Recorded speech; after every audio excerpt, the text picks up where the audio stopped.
Porque é uma semana que a gente tem que celebrar, né, gente? Pô, afinal de contas, não é sempre que a gente comemora, é uma vez por ano, que a gente comemora o Dia Nacional do Design, para não falar besteira, né? Porque você já notou que de uns tempos para cá a gente tem tido dia para tudo? Dia da avó, dia do gato preto, dia do design gráfico, dia da fonte, dia do Comic Sans. E, mas não, mas sério, a gente tem sim o dia 5 de novembro é comemorado o Dia Nacional do Design aqui no Brasil. Isso é muito legal, né? Porque, querendo ou não, a gente tem que reconhecer que o nosso design é extremamente relevante. E tá aí, foi criada uma data. Inclusive, você sabe que essa data foi criada pelo presidente Fernando Henrique Cardoso, né?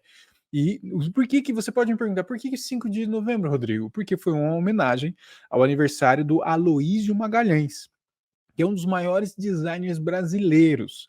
O cara, inclusive, recifense, direto de Pernambuco, né? E nasceu no dia 5 de novembro de 1927.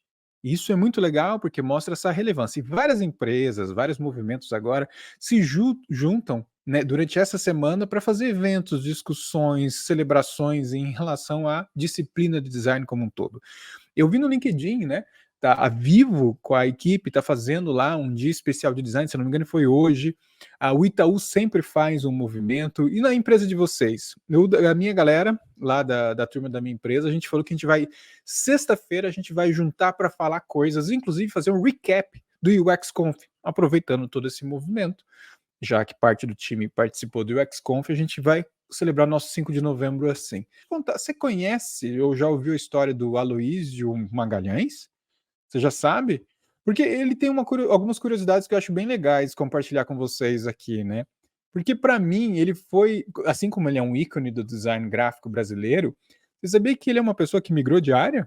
Pois é, se você é aquele júnior que está pensando, a pessoa que está no processo de migração, a migração ela acontece desde muito tempo atrás, porque, por exemplo, o Aloísio, ele se formou em Direito em 1950, mas ele não seguiu a carreira jurídica, né? E tá aí, é uma pessoa que migrou. E no lugar disso, ele se envolveu com arte e trabalhou como cenógrafo. Ou seja, ele foi também figurinista e até trabalhou com teatro de bonecos no Teatro do Estudante de Pernambuco, o TEP. E depois disso, em 51, ele ganhou uma bolsa do governo francês e foi estudar museologia em Paris. E além de aprender sobre museus, ele frequentou também o Ateliê 17, onde ele estudou gravura com o famoso Stanley William Hayter. Ó, depois de 2 anos na França, ele voltou em 53 e começou a se dedicar à pintura e a artes gráficas.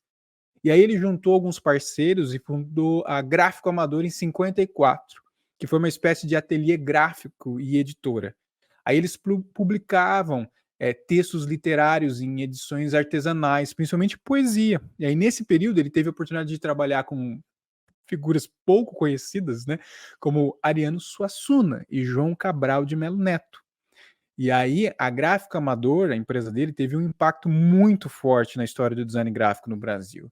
E o estilo gráfico do Aloísio, nessa época, tinha uma leveza e um toque de informalidade que era bem característica das artes plásticas daquela época. E aí, em 56, ele foi para os Estados Unidos com outra bolsa de estudos, e aí ele se dedicou às artes gráficas e à programação visual. E aí ele passou 4 anos lá, publicou alguns livros e pouca coisa que o cara faz e referência, ele deu arte na Philadelphia Museum School of Art. Aí ele voltou para o Brasil em 60, aí ele decidiu criar um escritório de design, uma parceria com o Luiz Fernando Noronha e o Arthur Lício Pontual, se eu não me engano, e ele formou a MNP, que é Magalhães Noronha e Pontual. E eles focaram nesse trabalho de comunicação visual e começaram a trabalhar em projetos para empresas e principalmente órgãos públicos. Aí mais tarde, o mesmo escritório ele mudou o nome para PVDI, que era Programa Visual Desenho Industrial, que foi um dos pioneiros do design gráfico no Brasil. E aí, em 1963, ele participou da criação da Escola Superior de Desenho Industrial, o ESD, no Rio. E foi a primeira escola de design superior do Brasil. Olha como isso é marcante para a nossa disciplina. Ele também foi responsável por criar o logotipo do 4º centenário do Rio de Janeiro, em 64, que ganhou um concurso e se tornou muito famoso, e ele também depois criou o símbolo da Fundação Bienal de São Paulo, entre várias outras marcas, tá? Ele também criou a marca do Unibanco, da Light, da Petrobras, tudo isso ali na década de 70. E aí os projetos, né, eu acho que um dos projetos mais emblemáticos foi o design das cédulas do Cruzeiro Novo em 1966, você lembra disso? Se você falar que lembra, vai revelar a sua idade. E ele inovou muito em usar o efeito moiré, né, que é um padrão de entrelaçamento que cria um efeito visual muito difícil de reproduzir. Ainda mais naquela época que não tínhamos os computadores aqui, os Photoshops, os Figmas, etc. E para facilitar a vida de todo mundo, ele também projetou as notas de uma forma que não importava qual lado você olhasse, teria a mesma leitura. Aí nos anos 70 ele tornou-se um membro da ABDI, que é a Associação Brasileira de Desenho Industrial, e representou o Brasil na primeira Bienal de Desenho, Gravura e Desenho Industrial em Cali, na Colômbia.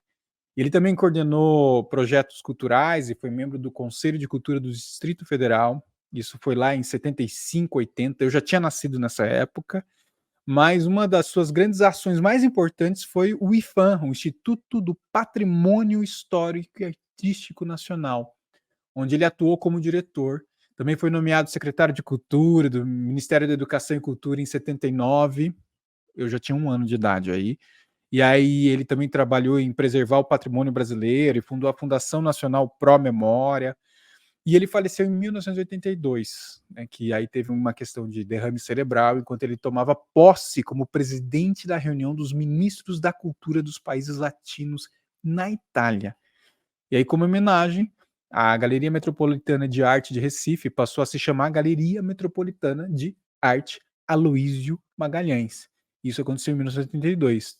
E aí, mais tarde, em 97, o nome da instituição foi alterado para Museu de Arte Moderna.